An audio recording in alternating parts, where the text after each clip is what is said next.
সুপ্রিয় দর্শক আসসালামু আলাইকুম, কেমন আছেন আপনারা? নিশ্চয়ই ভালো আছেন। আজকের ভিডিওতে আপনাদের সবাইকে স্বাগত জানাচ্ছি। আজকে আমি আপনাদের সাথে খুবই গুরুত্বপূর্ণ একটা টপিক নিয়ে আলোচনা করব, আর সেটা হচ্ছে সামনেই যাদের ডেলিভারি ডেট মানে ডিসেম্বর, জানুয়ারি এই টাইমগুলোতে যাদের ডেলিভারি ডেট তাদের জন্য আজকে বিশেষ কিছু জরুরি সতর্কতার কথা বলবো, কিছু টিপস ও ট্রিক্স শেয়ার করব, সেই সাথে অনেকগুলো গুরুত্বপূর্ণ তথ্যও শেয়ার করব। চলুন জেনে নেওয়া যাক সব কিছু। বাই দ্য ওয়ে, মূল ভিডিওতে যাওয়ার আগে একটা কথা বলি, আমি আমার চ্যানেলে pregnancy related, specially normal delivery related অনেক ইম্পর্ট্যান্ট তথ্য ভিডিও আকারে শেয়ার করে থাকি। এই তথ্যগুলো আমার পার্সোনাল এক্সপেরিয়েন্স ও আমার ডক্টরের সাজেশন থেকে নেওয়া। তাই আমার চ্যানেলটিকে যদি একবার আপনারা ভিজিট করেন তাহলে আপনারা আপনাদের প্রশ্নাতীত মনের অনেক প্রশ্নের উত্তর পেয়ে যেতে পারেন। আমন্ত্রণ জানাবো আমার চ্যানেলটিকে একবার ভিজিট করে দেখার জন্য। এবারে চলুন মূল আলোচনায় যাওয়া যাক। আমি শুরুতেই বলেছিলাম আজকে আলোচনা করব যাদের সামনেই ডেলিভারি ডেট তাদের জন্য কিছু বিশেষ গুরুত্বপূর্ণ তথ্য শেয়ার করব, অনেক জরুরি সতর্কতার কথা বলবো, সেই সাথে কিছু টিপস ও ট্রিক্স শেয়ার করব। এবারে বলছি, যাদের এখন নবম মাস চলছে তাদের তো নিশ্চয়ই সামনেই ডেলিভারি ডেট, কারো ডিসেম্বরে কারো জানুয়ারিতে।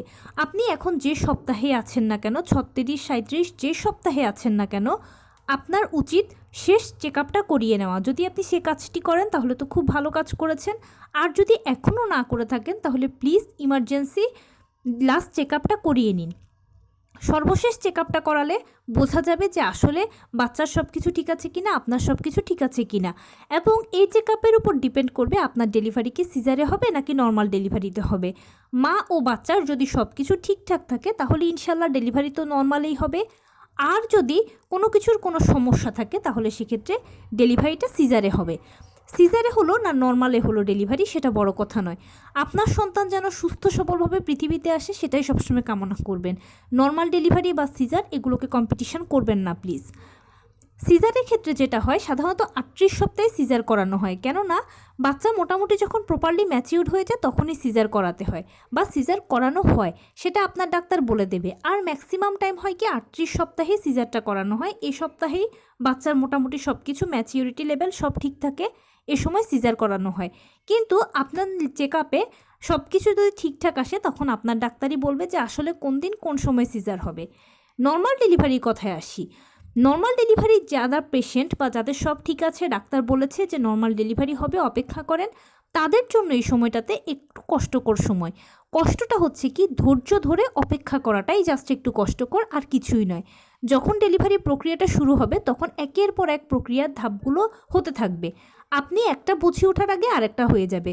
তাই যা কষ্ট করার এখনই একটু কষ্ট করে ধৈর্য ধারণ করুন। আপনারা তো সবাই জানেন যে নর্মাল ডেলিভারিটা সিজারের তুলনায় খুব ভালো, কারণ সিজার হলো একটা ছোটোখাটো অপারেশনের আগে পরে বিভিন্ন ধরনের ঝুঁকি থাকে, সাইড ইফেক্টস থাকে, কিন্তু নর্মাল ডেলিভারি এর সব কিছু থেকে সেফ ও সিকিওর, সেজন্যই আমরা সবাই নর্মাল ডেলিভারিকে পছন্দ করি। আর পছন্দ করি শুধু মুখেই বললে হবে না, একটু তো কষ্ট করতে হবে, চেষ্টা করতে হবে, অপেক্ষা করতে হবে। আর যতই কিছু বলুন না কেন, সব কষ্ট, অপেক্ষা, চেষ্টা সব কিছুই হচ্ছে ওই যে পেইনের জন্য অপেক্ষা করাটা, অতটুকু পর্যন্তই। নর্মাল ডেলিভারির ক্ষেত্রে একটি ইনফরমেশান হচ্ছে, আপনাকে ডাক্তার যে ইডিডি বা এক্সপেক্টেড ডেলিভারি ডেটটা দিয়েছে সেই ডেটে কিন্তু ডেলিভারি হতেও পারে, বা তার বহু আগেও হতে পারে, তার বহু পরেও হতে পারে। ধরুন সেই ডেটে যদি আপনার ডেলিভারি না হয় তখন ঘাবড়ানোর কিছু নেই, ডাক্তারের কাছে গেলে ডাক্তার আপনাকে আরও এক্সট্রা 7 দিন সময় দেবে। সেই 7 দিনের ভেতরে যদি আপনার ডেলিভারিটা হয়ে যায় তাহলে তো ভালো, তখনও যদি না হয় এরপরে আবার ডাক্তারের কাছে যাবেন, ডাক্তার আপনাকে আরও এক্সট্রা 2 দিন, 3 দিন, 5 দিন সময় দেবে। এর মধ্যে যদি ডেলিভারি হয়ে যায় তাহলে তো হবে, আর সর্বোচ্চ 40 সপ্তাহ পর্যন্ত আপনি অপেক্ষা করতে পারবেন, বা ডাক্তার আপনাকে সর্বোচ্চ 40 সপ্তাহ পর্যন্ত অপেক্ষা করাবে। যদি এর মধ্যে ডেলিভারি হয়ে যায় তাহলে তো সব জন্যই ভালো, কিন্তু এর মধ্যে যদি ডেলিভারি না হয় মানে 40 সপ্তাহও যদি পার হয়ে যায় তখন সেক্ষেত্রে সিজারের প্রয়োজন হয়। কারণ কি, 40 সপ্তাহ পরে বাচ্চারা মায়ের গর্ভে টয়লেট করে দেয়, সেই টয়লেট তারা একবার খেয়ে ফেললে মারা যাবে। এছাড়া মায়ের গর্ভে অক্সিজেনের লেভেল কমতে থাকে, তাছাড়াও মায়ের গর্ভের মধ্যে পানি কমতে থাকে, বাচ্চার মৃত্যু ঝুঁকি থাকে। এক কথায় হচ্ছে সেজন্যই সিজারের প্রয়োজন হয় বা সিজারের কথা বলা হয়। তবে একটা ডিফারেন্সও আছে, সেটা হচ্ছে ধরুন মা ও বাচ্চা দুজনেই ভীষণ স্ট্রং আছেন, তখন তাদের সাথে পরামর্শ করে ডাক্তার 41 সপ্তাহটা অপেক্ষা করতে বলবে। অনেকের ওই সময় হয়ে যায়, তবে সেটা খুব রেয়ার। বেসিক্যালি 40 সপ্তাহের মধ্যেই কিন্তু নর্মাল ডেলিভারি হওয়ার হলে হয়ে যায়, আর যদি না হয় তখন সেক্ষেত্রে সি সেকশানে যেতে হয়। এনিওয়ে, যাদের একটা ডেট পার হয়েছে তারাও টেনশন করবেন না, যাদের দুটো ডেট পার হয়েছে তারাও টেনশন করবেন না। আপনার হাতে সময় আছে, 40 সপ্তাহ পর্যন্ত সময় আছে, অপেক্ষা করুন। ইনশাল্লাহ সবুরে মেওয়া ফলে ভালোই কিছু আপনার জন্য হয়তোবা ফাইনালি অপেক্ষা করছে। নর্মাল ডেলিভারি যখন প্রক্রিয়া আপনার শুরু হয়ে যাবে, মানে হচ্ছে পিরিয়ডটা শুরু হয়ে যাবে। আমি বারবারই বলি যে নর্মাল ডেলিভারি প্রক্রিয়াটা শুরু হবে পিরিয়ড হওয়া দিয়ে। যখন পিরিয়ডের মতো ছোপ ছোপ বাদামি রঙের ব্লাড দেখতে পাবেন বা পিরিয়ডের প্রথম দিনের মতো ব্লাড দেখতে পাবেন, তখন বুঝবেন যে আপনার নর্মাল ডেলিভারি প্রক্রিয়া শুরু হয়ে গেছে। এরপরে আস্তে আস্তে পানি ভাঙবে, তারপরে পেইন উঠবে। পেইন প্রথমে হালকা হবে, এরপরে মাঝারি হবে, এরপরে ভারী হবে। একটা পর্যায়ে জরায়ুর কন্ট্রাকশন শুরু হবে। এরপরে বাচ্চা ভেতর থেকে চাপ দেবে, পাল্লা দিয়ে ডাক্তারও আপনাকে বাইরে থেকে চাপ দিতে বলবে। উভয়ের মিলিত চাপে ডেলিভারি কাজটা সম্পন্ন হবে। এটাই হচ্ছে নর্মাল ডেলিভারি প্রক্রিয়া। এখন যাদের প্রক্রিয়াগুলো শুরু হয়ে যাবে, মানে যখন পিরিয়ড শুরু হয়ে যাবে আপনার, তখন খুব বেশি উত্তেজিত হওয়ার দরকার নেই। পরবর্তী ধাপের জন্য অপেক্ষা করবেন। এরপরে যখন 1-2 ফোঁটা করে পানি ভাঙবে তখনই হসপিটালে চলে যাবেন। এতে সুবিধাটা কি হবে, প্রথম থেকে শেষ পর্যন্ত আপনি ডাক্তারের অবজারভেশনে থাকতে পারবেন। আপনার মনের ভেতরে আর কোনো কিন্তু করবে না। যদি সাহস করে বাসায় থাকতে পারেন তাহলে সেক্ষেত্রে কি করবেন, বিছানায় শটান শুয়ে থাকবেন। কারণ খুব বেশি পানি কখনোই ভাঙতে দেওয়া যাবে না। মনে রাখবেন, ঝরঝর করে প্রস্রাবের মতো যদি পানি ভাঙে তাহলে সেটা রিস্ক, বাচ্চা মায়ের গর্ভে মারা যেতে পারে। অত ঝরঝর করে প্রস্রাবের মতো পানি ভাঙতে কখনোই দেওয়া যাবে না। যদি দেখেন যে এরকম ঝরঝর করে পানি ভাঙা দিয়েই পানিটা ভাঙাটা শুরু হয়েছে, তখন সেক্ষেত্রে আপনি অতি দ্রুত হসপিটালে চলে যাবেন। পরবর্তীতে আপনার করণীয় ডাক্তাররাই বলবে। এক্ষেত্রে আরেকটা বড় কথা হচ্ছে যে আপনারা যখন নবম মাসে পড়বেন তখনই কিন্তু হসপিটাল ব্যাগটা গুছিয়ে রাখবেন। তাহলে যে কোনো সময় যে কোনো মুহূর্তে হসপিটালে যেতে আপনার সুবিধা হবে, এবং সেই সাথে শারীরিক, মানসিক, আর্থিক সব ধরনের প্রস্তুতি নিয়ে রাখবেন। যে মুহূর্তে আপনার হসপিটালে যাওয়ার প্রয়োজন হবে আর কোনো ঝামেলা হবে না। হসপিটালে যাওয়ার ক্ষেত্রে একটা কথা হচ্ছে, এমন একটা হসপিটাল চুজ করবেন যেখানে আপনার নর্মাল ডেলিভারিও করানো হয় এবং সিজারও করানো হয়। এতে আপনি যে সুফলটা পাবেন, ধরুন কোনো কারণে নর্মাল ডেলিভারি করাতে গেলে কোনো একটা সমস্যা তৈরি হতে পারে। যদি সমস্যা তৈরি হয়ে যায় তখন তো আপনাকে সিজার পাঠানো হবে। এক হসপিটালে নর্মাল ডেলিভারি, অন্য হসপিটালে সিজার, এরকম যদি হয় তখন সেক্ষেত্রে আপনাকে নিয়ে প্রচুর টানাহেঁচড়া হবে। আপনারও কষ্ট হলো, বাচ্চারও কষ্ট হলো, এবং ওই সময়টা ভীষণ রিস্কিও। সেই জন্য একই হসপিটালে যদি নর্মাল ডেলিভারি ও সিজার থাকে তাহলে নর্মাল ডেলিভারি টেবিল থেকে সরাসরি আপনাকে সিজার টেবিলে পাঠিয়ে দেওয়া যাবে, আপনাদের কোনো কষ্ট হবে না। আর প্রস্তুতি যদি নিয়ে রাখেন তাহলে তো এটা সবার জন্যই সুবিধা, সেটা আপনারা সবাই ভালো জানেন। এখন বর্তমানে শীতকাল চলছে, গর্ভবতী মায়েদেরকে খুব কেয়ারফুল থাকতে হবে। আবার এই সময়টা দারুণ একটা সময়। প্রথমে কেয়ারফুলের কথাই বলি। আপনার যেন ঠান্ডা না লাগে সেদিকে খেয়াল রাখবেন। এই জন্য যেটা করতে পারেন, সবসময় পায়ে জুতো পরে থাকবেন, সোয়েটার পরে থাকবেন, কান ঢেকে রাখবেন। কানে দিয়ে, নাকে দিয়ে, মুখে দিয়ে আমাদের বেশি ঠান্ডা ঢুকে, শরীরের ভেতরে বেশি ঠান্ডা ঢুকে। আর আমাদের শরীরের ঠান্ডাটা কিন্তু বাচ্চাও পায়, আর যার ফলে গর্ভের ভেতরে এই সময় অনেক বাচ্চার নিউমোনিয়া হয়ে যায়। জন্মের জাস্ট 2-3 দিন আগেই এই ধরনের অকারেন্স ঘটে বেশি। তাই আপনাকে অনেক বেশি কেয়ারফুল থাকতে হবে। ঠান্ডা পানি ধরবেন না, ঠান্ডা পানি না ধরে চেষ্টা করবেন গরম পানি দিয়ে কাজ করতে। আর এছাড়া গ্লাভস ইউজ করার চেষ্টা করবেন। অবশ্যই সেই সঙ্গে শীতকালে যা যা প্রোটেকশন দরকার সেগুলো মেনটেন করবেন। গরম পানি খাওয়া, লাল চা খাওয়া, যে কোনো খাবারকে কুসুম গরম খাওয়া, এই ধরনের খাবারগুলো মেনটেন করবেন। তার পাশাপাশি যেটা করতে হবে আপনাকে, অবশ্যই শীতকালে বিভিন্ন ধরনের ফল, শাকসবজি পাওয়া যায়, আপনারা এটা খুব ভালো জানেন। যেমন এটা ভিটামিন সি এর একটা খুব ভালো মৌসুম।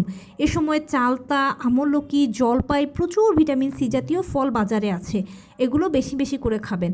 এতে কি হবে, ভিটামিন সি আপনার শরীরের রোগ প্রতিরোধ ক্ষমতাকে বাড়াবে, বাচ্চার শরীরের রোগ প্রতিরোধ ক্ষমতাকেও বাড়াবে, যার ফলশ্রুতিতে আপনিও রোগ ব্যাধি থেকে অনেক মুক্ত থাকবেন, বাচ্চাও রোগ ব্যাধি থেকে মুক্ত থাকলো। অনেক বাচ্চা দেখা যায় জন্মায় ঠিকই সুস্থভাবে, কিন্তু জন্মের 2-1 দিন মধ্যে অসুস্থ হয়ে যায়। কিন্তু তার শরীরে যদি পর্যাপ্ত পরিমাণে ভিটামিন সি থাকে তখন সেক্ষেত্রে কিন্তু তার রোগ প্রতিরোধ ক্ষমতা ভালো থাকবে, এই জিনিসটা আর হবে না। শীতকালে একাধিক কালারের শাকসবজি পাওয়া যায়, যেমন টমেটো, গাজর, পালং শাক, ব্রোকলি, ফুলকপি, পাতাকপি ইত্যাদি বিভিন্ন ধরনের শাকসবজি, কালারফুল শাকসবজি, ভালো ভালো শাকসবজি পাওয়া যায়। এগুলো বেশি বেশি করে খাবেন। অবশ্যই চেষ্টা করবেন এই খাবারগুলো বেশি বেশি করে খেতে। এই জিনিসগুলোতে প্রচুর অ্যান্টিঅক্সিডেন্ট আছে। এটা আপনার জন্য, বাচ্চার জন্য খুবই প্রয়োজন। বাচ্চার ত্বককে ভালো রাখতে সহায়তা করবে, আপনার ত্বককে ভালো রাখতে সহায়তা করবে। আর পরিশেষে আপনি যেই ধর্মের অনুসারী হন না কেন, বেশি বেশি করে উপরওয়ালাকে ডাকবেন। এই সময়টা আপনার জন্য এখন একটা বিশেষ মুহূর্ত, আর উপরওয়ালাই আপনাকে এই বিশেষ সময়টার হাত থেকে ভালোভাবে রক্ষা করতে পারবে। এখানে আরেকটা বড় কথা হচ্ছে নতুন মায়েদের জন্য, যারা নর্মাল ডেলিভারি পেশেন্ট বা যারা নর্মাল ডেলিভারি চান বা ডাক্তার যাদেরকে আশ্বস্ত করেছেন যে আপনার নর্মাল ডেলিভারি হতে পারে, সেসব মায়েদের জন্য একটা বিশেষ সতর্কতার কথা হচ্ছে, আপনারা অনেকেই অনেক ধরনের টিপস টোটকা এসবে শুনতে পাবেন। যেমন কেউ বলবে যে এই কাজ করুন আপনার নর্মাল ডেলিভারি হবে, ওই কাজ করেন আপনার নর্মাল ডেলিভারি হবে, এটা করলে আধা ঘন্টায় পেইন আসে, ওইটা করলে 1 ঘন্টায় পেইন আসে। এই ধরনের অনেক টিপস টোটকা অনেকেই শুনতে পাবেন। যদি এগুলো শুনতে পান তাহলে এই জিনিসগুলো অ্যাপ্লাই করার কথা চিন্তা করার আগে অন্তত 100 বার ভাববেন যে এটা আপনার জন্য ভালো কিনা, আপনার সন্তানের জন্য ভালো কিনা। কারণ মনে রাখবেন, সব কিছু সবাইকে স্যুট করে না, আবার সব কিছু সবার জন্য খারাপও নয়। এখন কোনটা কাকে আসলে স্যুট করবে, কোনটা কাকের উপরে খারাপ প্রভাব ফেলবে, সেটা আমরা কেউ বলতে পারি না।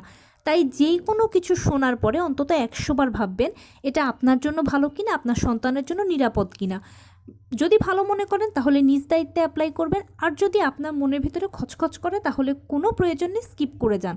নর্মাল ডেলিভারি একটা প্রাকৃতিক পদ্ধতি, এটা হওয়ার হলে কেউ আটকাতে পারবে না, আর না হওয়ার হলেও কিন্তু কেউ জোর করে কিছুই করতে পারবে না।